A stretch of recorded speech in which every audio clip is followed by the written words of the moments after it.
BBA, BCA, BCom computer కోర్సులో 100% placement లభించే ఏకైక డిగ్రీ కాలేజ్ కూకట్పల్లిలోని ఐక్రియేట్ డిగ్రీ కాలేజ్. సివిల్ అభ్యర్థుల కోసం రాజీవ్ గాంధీ సివిల్ అభయహస్తం పేరుతో కొత్త పథకాన్ని తెలంగాణ సీఎం రేవంత్ రెడ్డి ప్రారంభించారు. యూపీఎస్సీ సివిల్స్ 2023 ప్రిలిమ్స్ లో పాస్ అయిన అభ్యర్థులకు 1,00,000 చొప్పున ఆర్థిక సాయం అందించనున్నారు.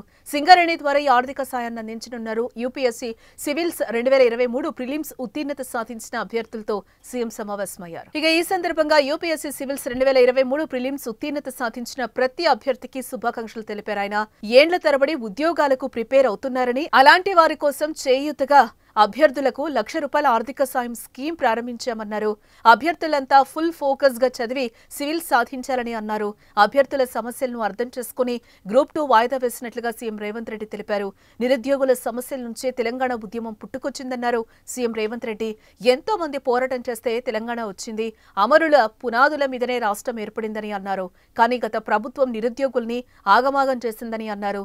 గత ప్రభుత్వం నిర్లక్ష్యం కారణంగా ఉద్యోగాల భర్తీ కాలేదని, కానీ తమ ప్రభుత్వం అధికారంలోకి వచ్చిన 90 రోజుల్లో 30,000 ఉద్యోగాలు భర్తీ చేశామన్నారు.